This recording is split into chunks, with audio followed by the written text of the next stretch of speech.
Right. We're started. I've started recording now.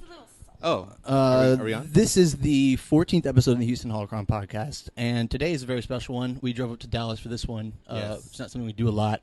Drive. Well, Or we've at never all. done it This at all. is Yeah, this is the first time we've done this. Let's take it out of Houston. No, since we've picked up our shit and brought it somewhere else outside of Houston. So today our guests, who are our guests that join? Well, we got Emily, Kokal, and Stella Mozgawa of Warpaint.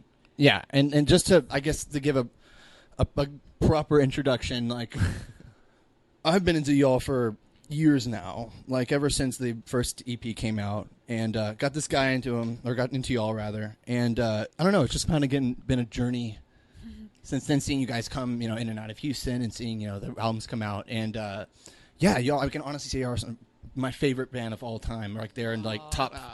Yeah. There's not a lot of contenders up there, so it's cool.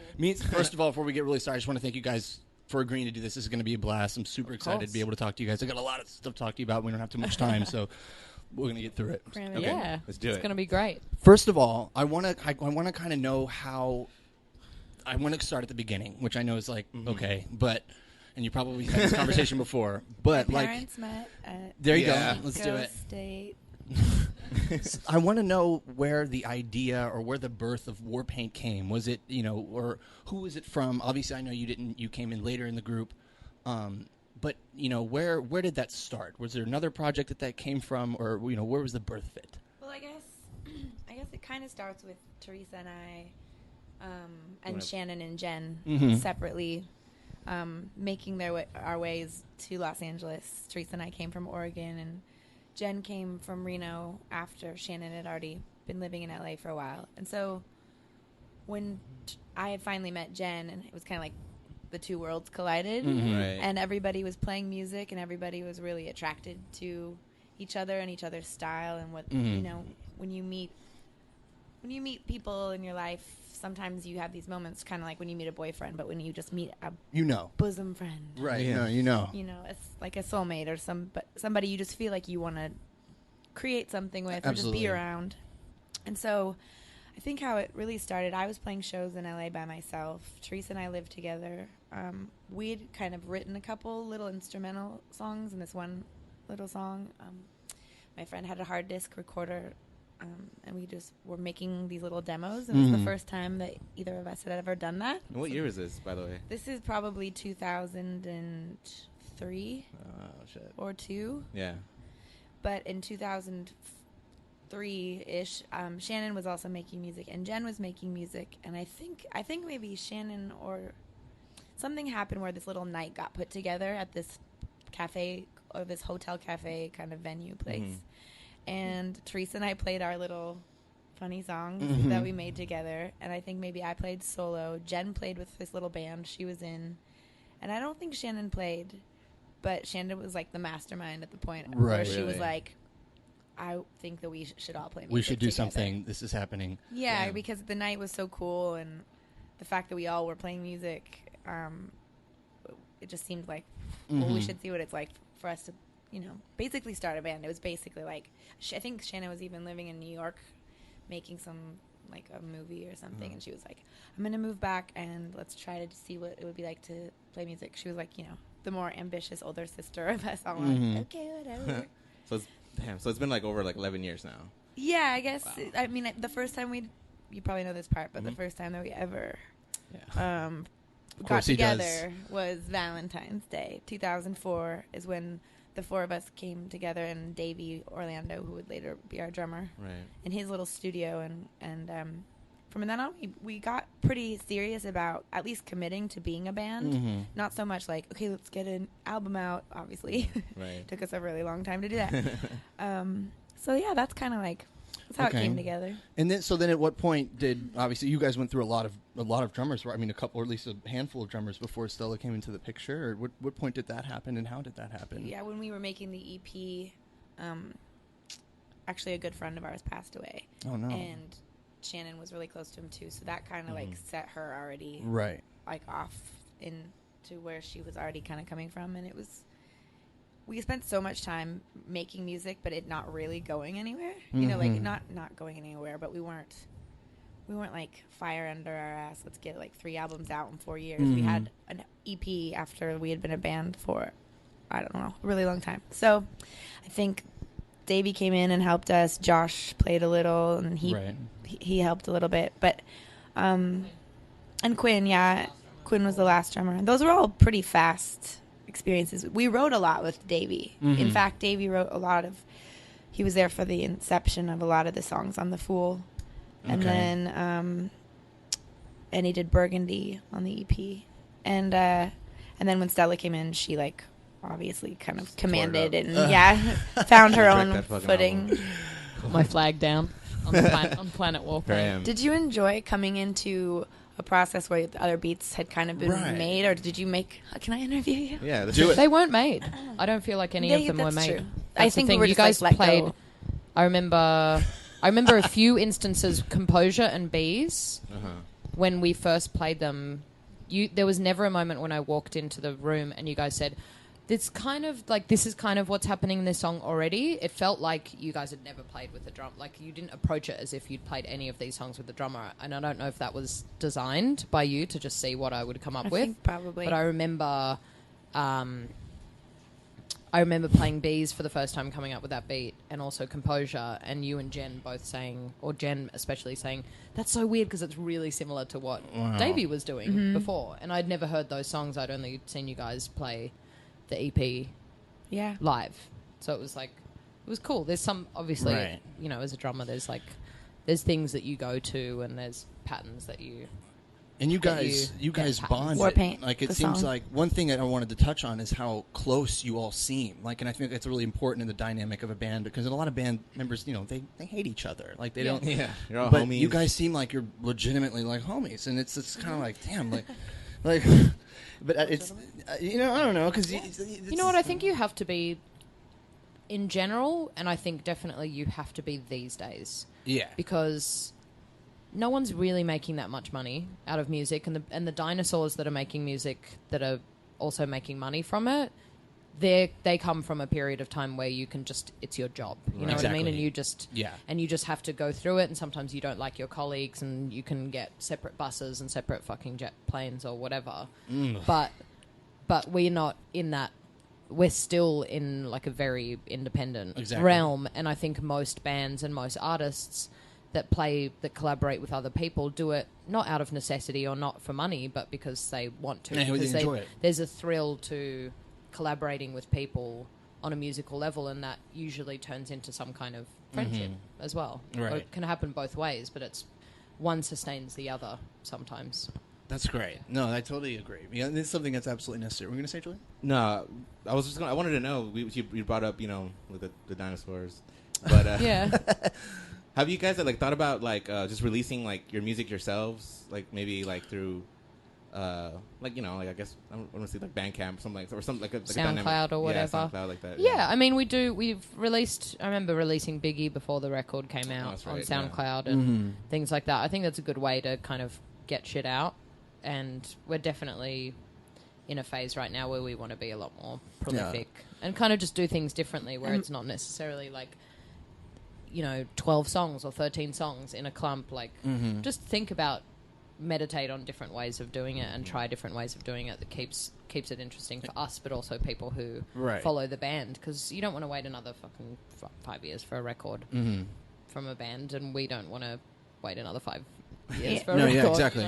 I think we're inspired at the moment to just do things really hands-on and really organically, and let them go and not kind of save things for later, record, start writing a song now that gets ultimately recorded in 8 months, and loses some of that. Yeah. The gets power. watered down or whatever. You. So just kind of having more of a almost old school approach, just make your record, which is the song or the single, make it in our space. We've got a space now that we are kind of building into a studio. And I think that's really exciting to us, because we haven't really had a chance to do it that way, and sometimes the recordings, I think, lose some of that power that people feel like we have live, but they don't hear as much on the recordings or something, or on our demos. Our Joshua Tree demos have such a vibe to them, and so just feels like we've yet to completely break through and be able to execute that. So I think that's exciting.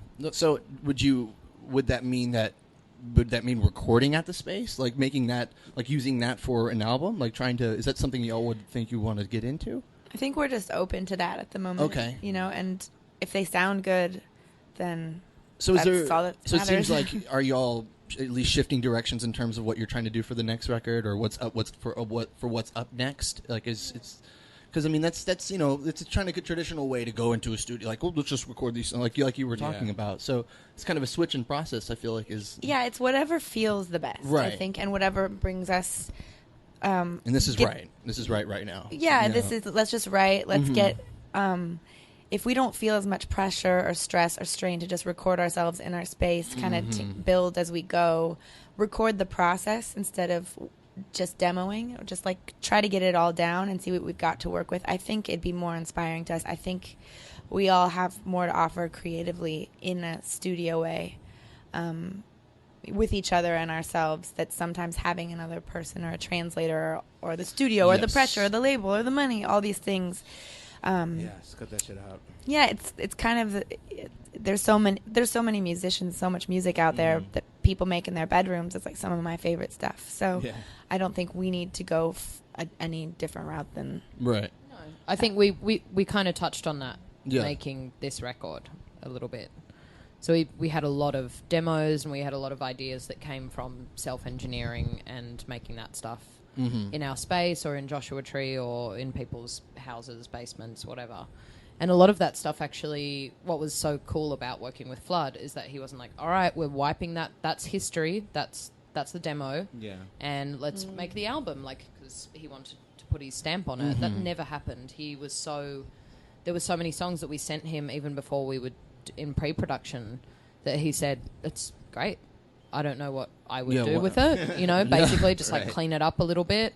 And I think he's done that with a lot of artists. So he was a good medium between those two extremes of doing everything ourselves and also doing a record with like a fancy producer, which he is, but he's also so respectful to, if something sounds good and natural, then why change keep it? Yeah, exactly. Why change it? And a lot of the like Sun, Feeling Alright, CC, Go In, some other stuff. Yeah, it was all like came from either Joshua Tree or our rehearsal space. Gotcha. And that was stuff that we did ourselves, and we just kind of either cleaned it up or built upon it. Wow. Later. What? Kind of cool. Just a random question. This is like totally switching topics, but what advice would you give to people that are young and kind of struggling to like play music and keep playing music when it's hard to do, when it's hard to when you're not making money off of it, when you're not, because that's ultimately one of the hardest struggles is like this. What would you say? I mean, what do you say to that person? It's like, hey, I'm kind of tired. Yeah. I really want to do this, but I gotta work. You know what? How do you? Yeah. I think about this a lot because of the situation that we're in and the situation a lot of our peers are in, and just on a personal, like, spiritual level, why am I doing this? I think, and I had a conversation with a kid in Montreal after a show recently, like 2 or 3 weeks ago. He came up and he's like, how do you like what do you do? Like, how do you make it big? He sort of told me he just started a band and like, how did you guys do it? How did you make it big? I'm like, first of all, we didn't make it what big. What are you talking about? And I don't know which page you're reading or who you're listening to, but we're not. And we're not really making money. And you have to make good music. That's basically That's what it comes down to. If you don't find the joy of making good music and throwing caution to the wind and assuming that, living with the assumption and the belief that if you make something that you think is beautiful, then other people will think it's beautiful. Yes. Then you're kind of going to struggle your whole life, because if you want to be a star, then you're going to be trapped in your own head and your own ego. If you want to make money, you're going to be trapped in the rat race. Exactly. So it has to actually come, sounds so cheesy, but it's so true. It has to come from a deeper spiritual decision that you've made. Sense. Yeah. And it's not just a modern idea as well. There's so many artists that we all love that were never recognized throughout their career. They never made any money, Right. but they were compelled to make music or compelled to make visual art or films or whatever. Just to create for Right. the sake Yeah. of creating. Answering the call.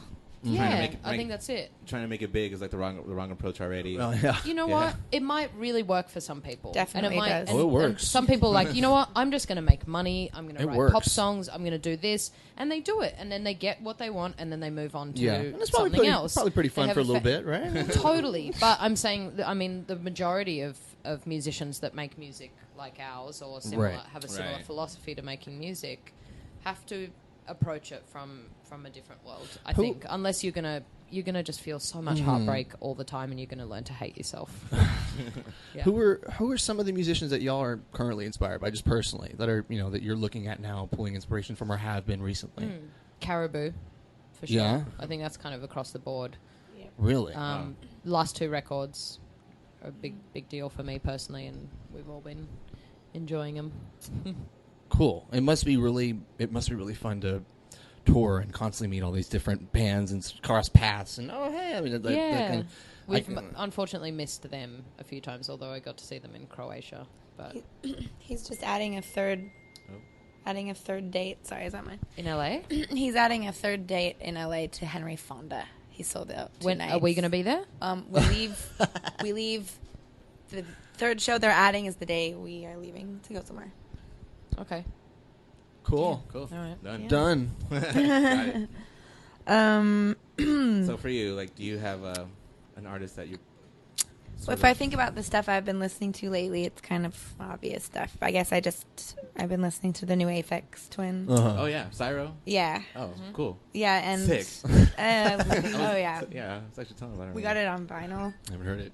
and it sounds so great on vinyl. Also, that Caustic Window '94 album that Oh yeah. just got leaked. That's really cool. I love that first track. You got that one, Also, didn't you? so good.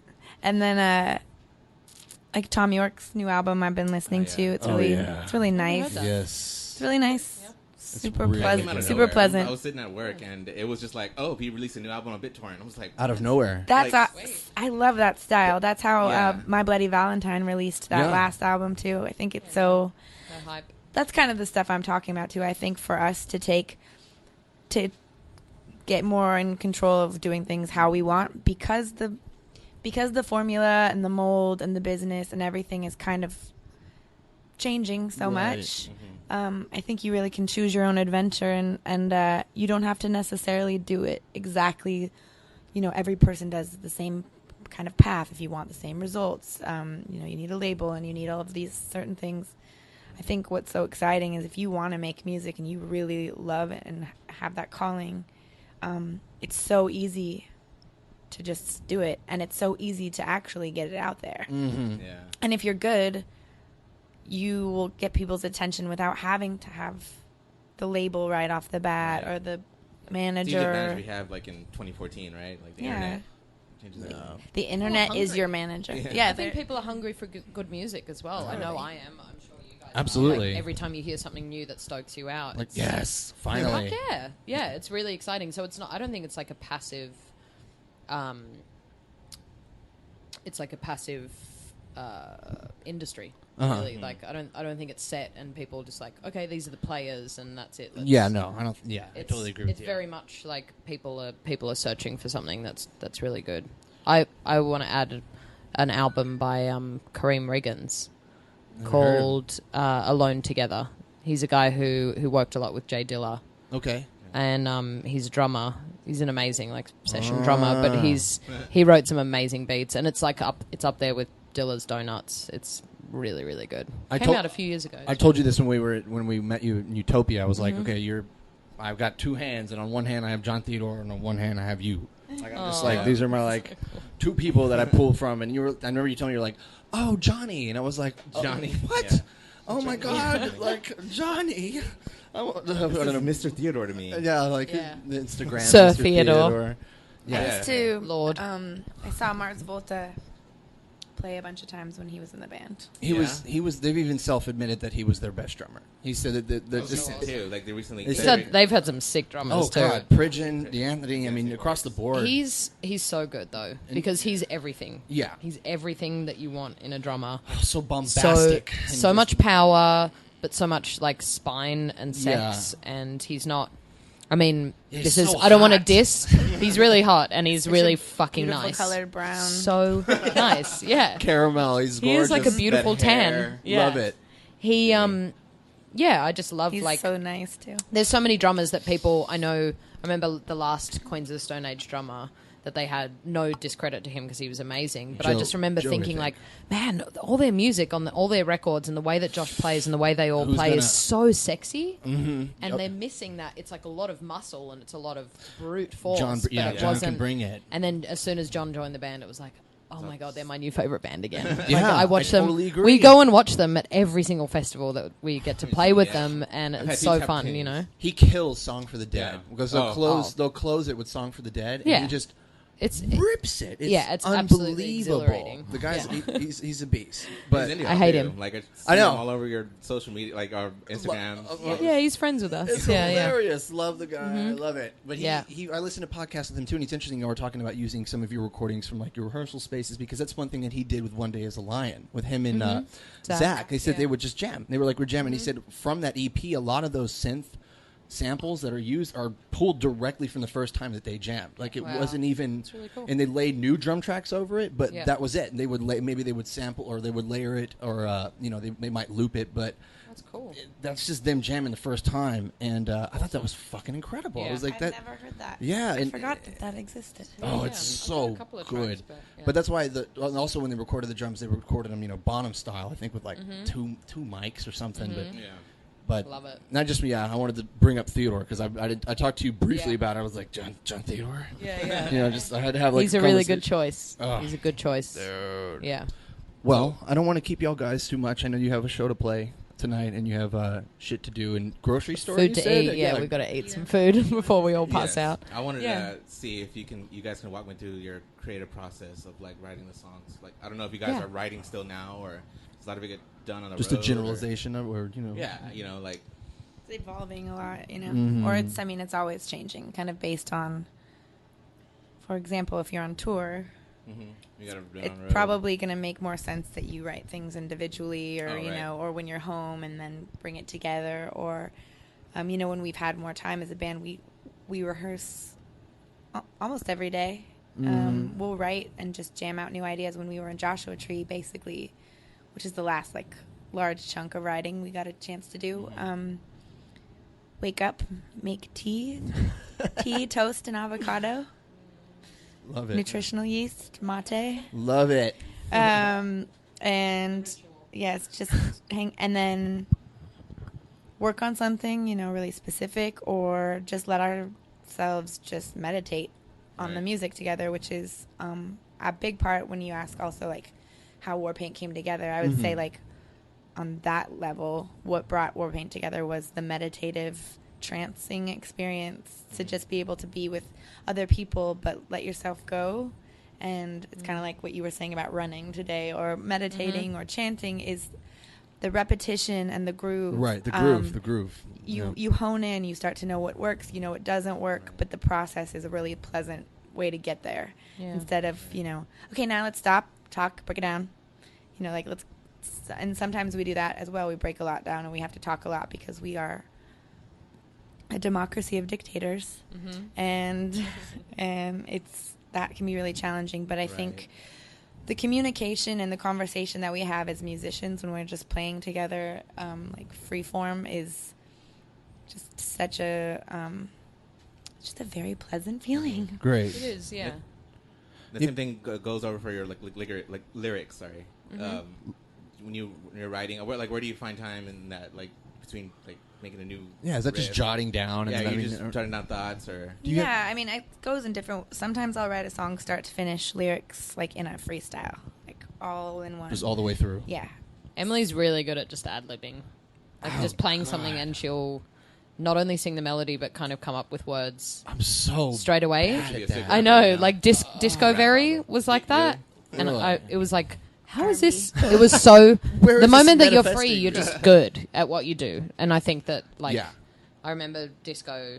We got to a point where we were playing like all the time, Yeah. every single day for hours and hours because we were really enjoying doing that. That song is just a groove. and you yeah. just got onto this tear where like everything you would sing, you would just come up with lyrics straight away, and they made sense. They weren't like elephant bathtub, you know. Like, there was That's good everything. to do. It was a really good one, but they weren't abstract, and they had like a like funky sluts that we did Same. as well. You know, That like happens. so many. Drive even. It happens to me Yeah. a lot because I think once I have a melody come to my mind, or like cause sometimes like nothing comes, and I'm just like, Yeah. I don't know. I guess this isn't my song, or it's not happening. But when it does, usually I get like a really clear visual of like the kind of room I'm in, like the kind of atmosphere the song, what the song means to me, and like which emotions and which thoughts and which, you know, which sides of my personality have something to say in this room.